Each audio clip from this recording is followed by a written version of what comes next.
The Ottawa Senators are dealing with key injuries and some inconsistency, but boy, did they get on track over the weekend. Ross Levitan of Locked On Senators will talk about where this team is and what they need to do to get to where they want to be. All that and more next on today's Locked On NHL podcast.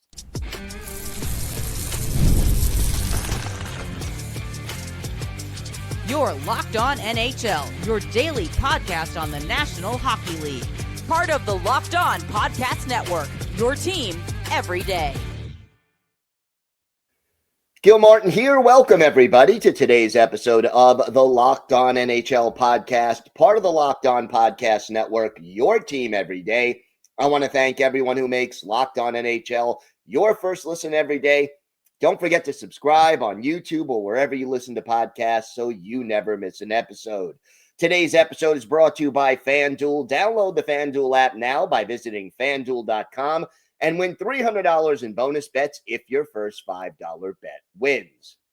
It is my pleasure to welcome back to the show the co-host of Sens Central, Locked On Senators, Ross Levitan. And Ross, the Saturday was a pretty good day for the Ottawa Senators. Yeah, to say the least, Gil. Always appreciate you having me. And it was a much-needed big win. The Sens had 2 wins going into yesterday, or 3 rather, and they were all by 1 goal. Ottawa hadn't been able to open one up like they did in a 7-1 victory. And with that, they're also trying to just stay to 500 while Brady Tkachuk's out of the lineup. So all of a sudden, after a brutal loss to Buffalo, 8-4 last Wednesday, they're 2 Wednesdays ago now, the Sens are 3-1-1. So it's a lot of ground they've got to make up. This Atlantic Division is outstanding. Every single Atlantic Division team won on Saturday, except for Buffalo, and they still got a point against an Atlantic Division team. So somebody had to give up a point there. So it's going to be competitive all the way through, and at least Ottawa, like they have in years past, fallen back out of the race. They're not allowing a couple bad games to spiral at the start of the season. You mentioned Brady Tkachuk. What is the response of this team to his now, expected long-term absence? And what does he mean to this organization? Well, he's everything to the organization. On Locked On Sens, every summer we do our value rankings where every prospect, every player in order, what they mean to the organization. And it's the 4th year in a row that it's been Brady Tkachuk at number 1, despite more arguments within the fan base than ever that it should be Tim Stützle or Jake Sanderson. It was a pretty even split between those two.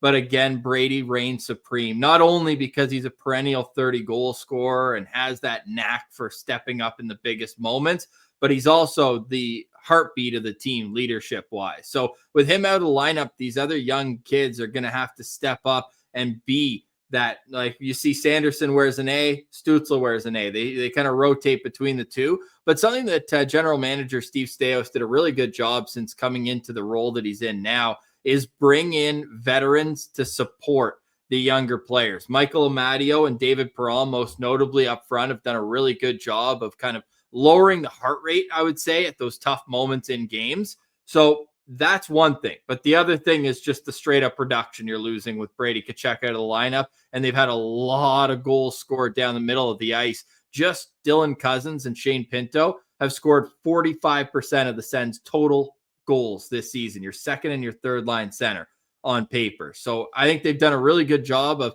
at least recently with this 3-1-1 stretch, gotten contributions from all over the lineup. But you can't discount what Brady Tkachuk means to this team. And it's great to see that even a week out of surgery, he was on the trip. It's a thumb injury, so he can still skate. He was on the ice with the team for the morning skate, doing drills with one hand on his stick. So I think that that's a huge leadership quality that's allowing this team to kind of bond together. And we saw it last night in the game, Gil. I don't know if you saw Linus Ullmark make a sprint from his own net all the way down because Charlie Lindgren was getting involved, and that meant it was an odd-numbered altercation behind the Capitals' net. So you win big, you stand up for your teammates, everyone's got each other's back, and it's a good feeling going into a back-to-back Monday, Tuesday against two teams that, frankly, if you want to compete in the East, you should beat. In Boston at home, divisional matchup tonight, and then tomorrow they're going on the road, second half of back-to-back in Chicago against a team who's, quote, unquote, overperformed so far this season. You mentioned Shane Pinto off to a red hot start right now. Talk to me about what he's accomplished so far and what that means for this team.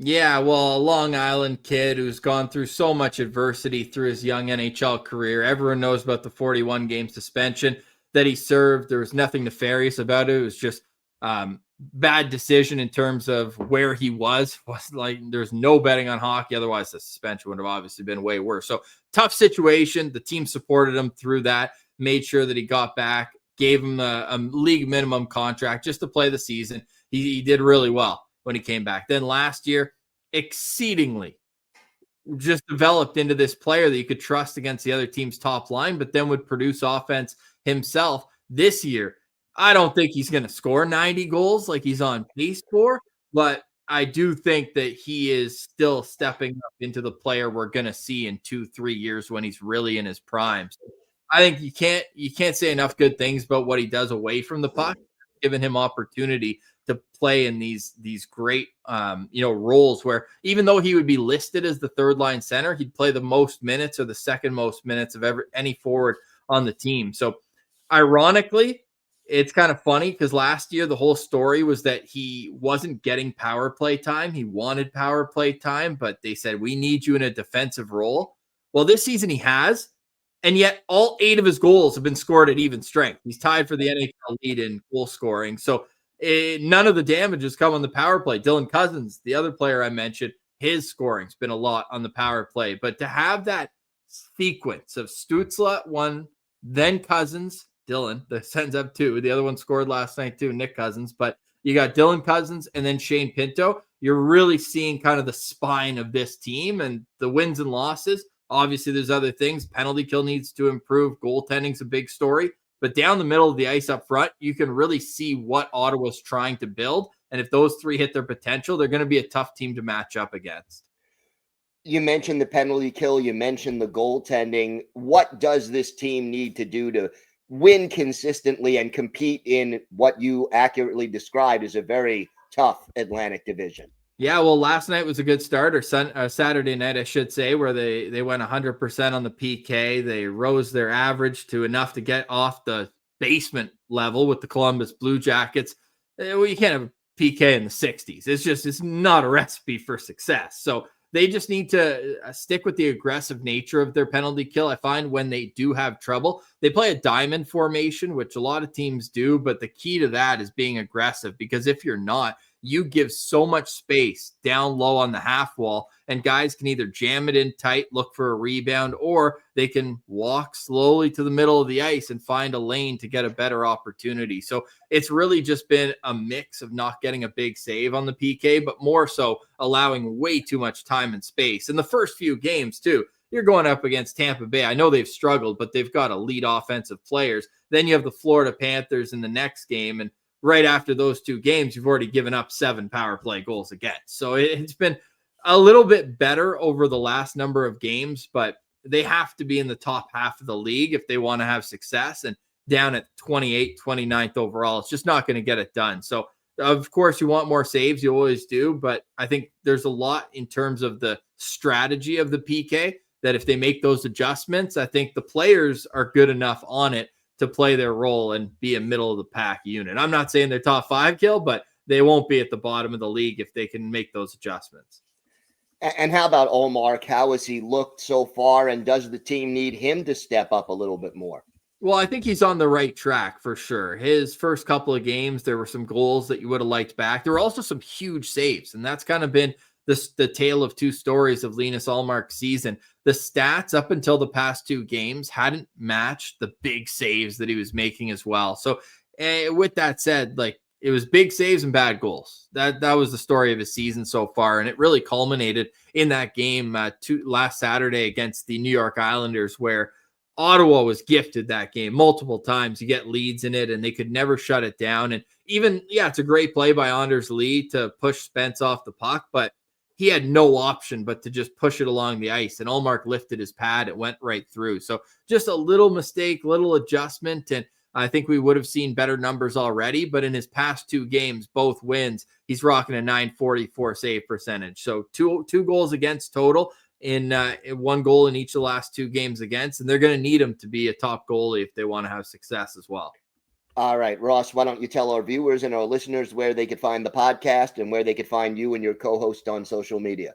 Yeah, for sure. Locked On Senators is daily wherever you get your podcasts, and on YouTube. We've actually got legendary, I'll call him, play-by-play voice, John Forsland, who's on Prime Amazon Games up in Canada. So he's calling Sens Bruins tonight north of the border. He's obviously the daily play-by-play guy for the Seattle Kraken. So he's going to join us, talk a little bit about broadcasting and get into a game day preview. And you can find us on social media as well at Sens Central on Twitter. All right, Ross, thank you so much. Today's episode is brought to you by FanDuel. The NBA is back, and there's no better place to get in on the action than FanDuel, the official sports betting partner of the NBA. Even if you miss the start of a game or want to ride the hot hand, FanDuel has live bets on everything from who will score next to the fourth quarter comebacks. Plus, you could even combine your live bets into a same-game parlay for a shot at a bigger payout. It keeps every game exciting, especially when your team is making that late-game push. Right now, FanDuel is giving new customers $300 in bonus bets when your first $5 bet wins. So head to FanDuel.com to sign up today and play your game with FanDuel, the official sports betting partner of the NBA. Again, place a $5 bet, and if your first $5 bet wins, you'll get $300 in bonus bets to use across the app. So head over to FanDuel.com today. FanDuel, check it out.